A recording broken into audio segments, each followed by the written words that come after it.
안녕하세요. 여수부동산을 읽어주는 남자 오광석입니다. 상속과 양도소득세에 대한 브리핑을 해드리겠습니다. 상속 개시일은요, 상속등기 접수일이 아니라 피상속인의 사망일입니다.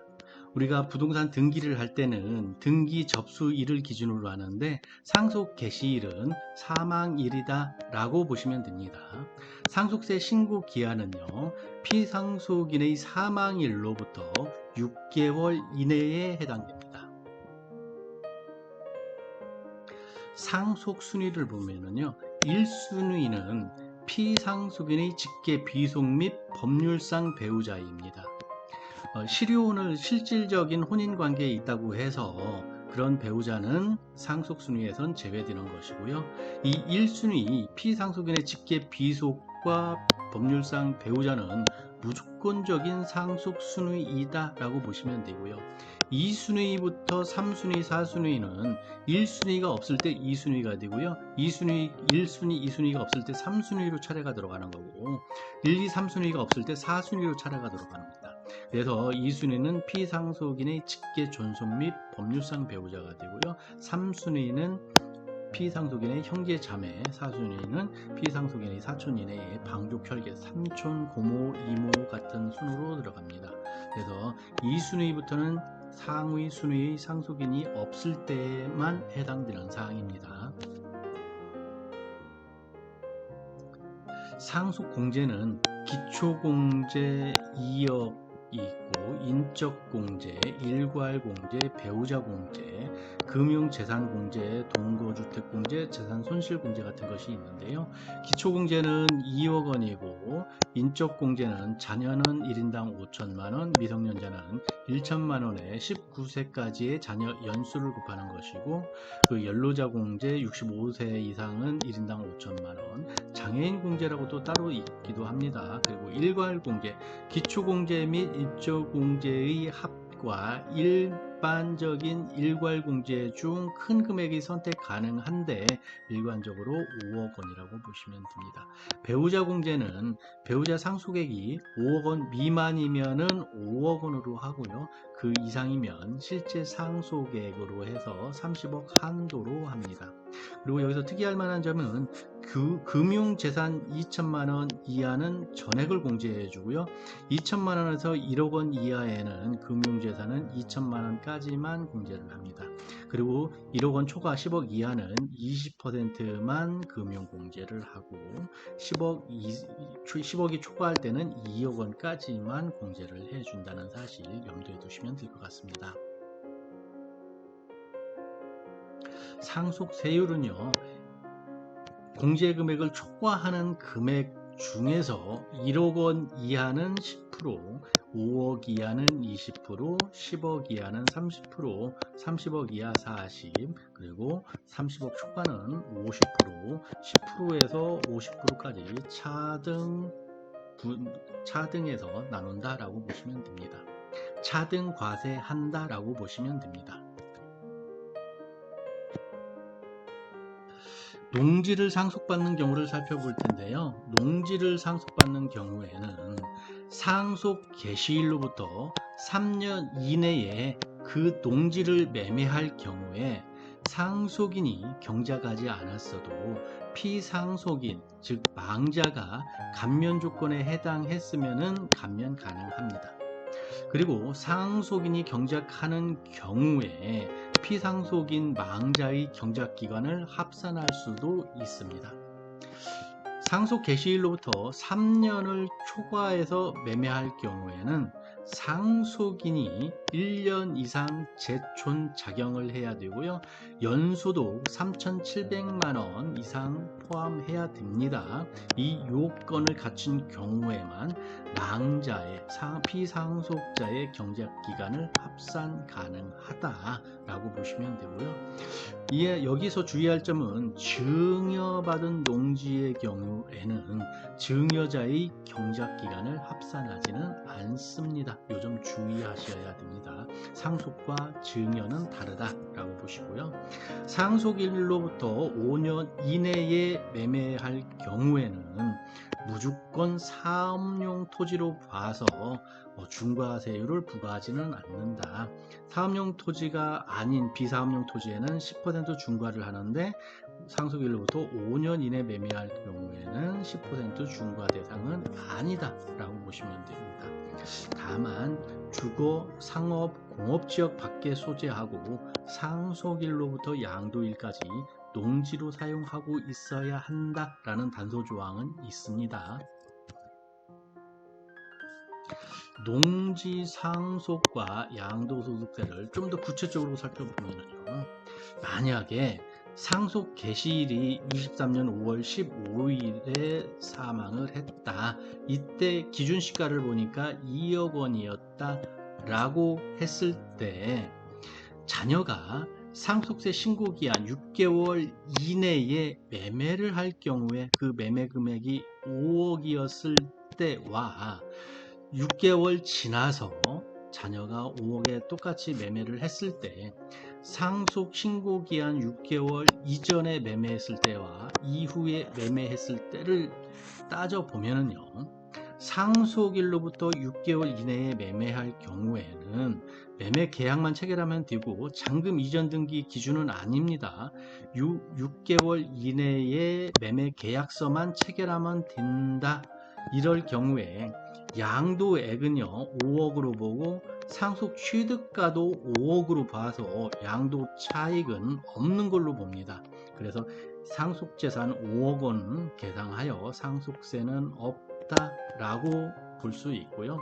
만약에 사망일로부터 6개월 이내에 상속세 신고하는 요 기간을 지나서 자녀가 매매를 했다고 하면은 양도가액 5억이죠. 상속 취득가는 사망일 당시의 기준시가 2억이 상속 취득가로 돼서 양도 차익은 3억이 됩니다. 그래서 상속 재산을 기준시가 2억 원으로 계산하기 때문에 상속세는 발생이 됩니다. 양도 차익이 발생되기 때문에 양도소득세가 발생된다 라고 보시면 됩니다. 주택을 상속받았을 때 양도소득세는요 좀 더 복잡합니다. 피상속인 부모가 주택을 갖고 있는데 상속인 자녀가 동일 세대를 구성하고 있었고 주택을 한 채 보유하고 있었다고 하면은 주택을 상속받기 전부터 동일 세대를 구성하고 주택 한 채를 보유하고 있는 상태에서 상속인이 상속 개시 이후 2년이 경과되지 않았어도 상속인이 주택을 한 채 보유하고 있는 상태에서 주택을 제3자에게 양도하는 경우에는 부모의 주택 보유기간부터 시작하여 상속인의 주택 양도일까지 2년이 경과되었다면 상속주택의 양도소득세는 비과세를 적용받는다.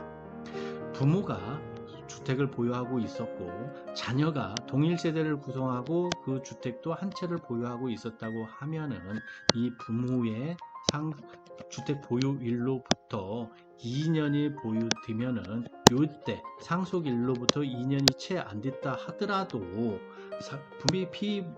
상속인 부모의 망자 부모로부터 2년이 됐다고 하면은 자녀가 상속받은 날로부터 2년이 안 되었다 손 치더라도 이 주택은 비과세 해주겠다라는 것입니다.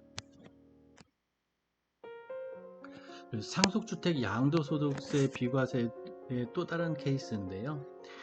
주택을 상속받기 전 피상속인과 상속인이 별도 세대를 구성하고 있었다고 하면은 그리고 주택을 한 채 보유하고 있었다면은 상속인이 상속 개시 이후 2년 이상 경과하고 상속인이 주택을 한 채 보유하고 있는 상태에서 주택을 제3자에게 양도하는 경우에만 양도소득세를 비과세 적용받습니다.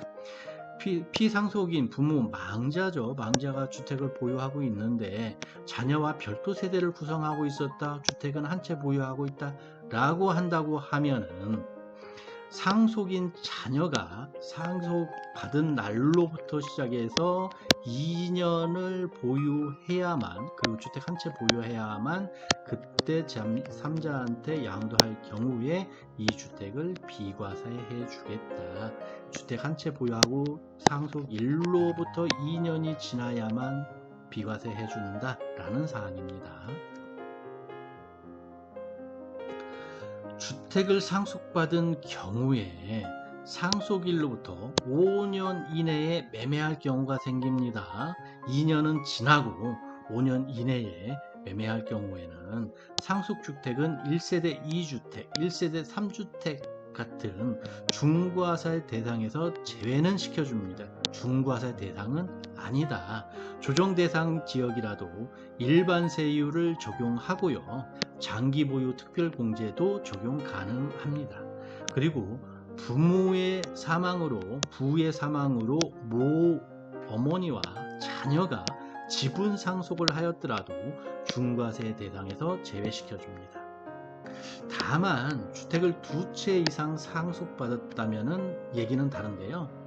피상속인 망자의 소유기간이 긴 것만 중과 대상에서 제외해주고, 또는 거주기간이 긴 것, 피상속인이 상속 개시 당시 거주한 주택, 기준 시가가 가장 높은 것, 이런 순으로 해서 한 채만 중과세에서 제외시켜 줍니다.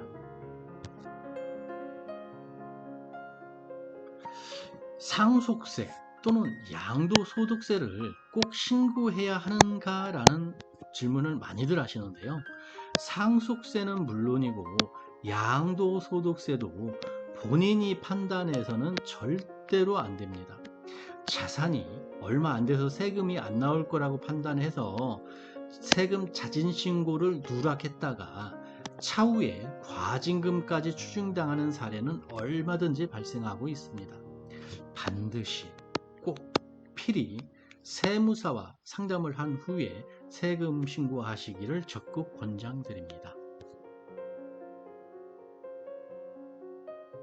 상속세는 물론 양도소득세와 같은 세금 관련 사항은 반드시 전문 지식을 갖고 있는 세무회계사무소에 직접 방문하셔서 문의하시고 상담하셔야 재산상의 이익을 방지할 수 있습니다. 특히 주의하실 점은요, 직접 방문하시라는 겁니다. 전화를 해서 문의하신다고 하면은 그것이 정확하고 자세한 상담이 될 수는 없습니다. 필히 꼭 직접 방문해서 상담하시길 권장드립니다.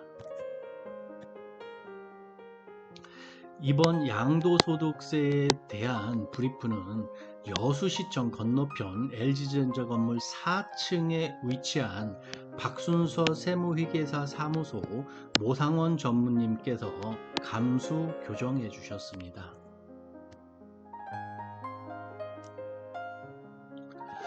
오션 공인중개사 사무소에서는 고객의 니즈에 맞는 부동산의 구입에서부터 개발 행위, 건축 설계, 안전한 시공까지 일괄되게 진행될 수 있도록 역량 있는 협력업체와 함께하고 있으니 많은 관심과 문의 부탁드립니다.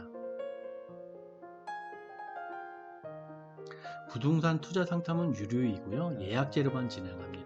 현업 공인중개사 업무 특성상 중개 업무 이외에 전화 상담은 불가하고요. 방문 상담만 가능하니까 양지해 주시고요. 전속 중개 의뢰 시 납부한 상담료는 중개보수료에서 공제해 드리겠습니다. 이상 여수부동산 읽어주는 남자였고요. 여수 부동산 투자에 대한 자세한 문의사항이 있으신 분은 오션 공인중개사 사무소로 방문해서 상담해 주시면 감사하겠습니다.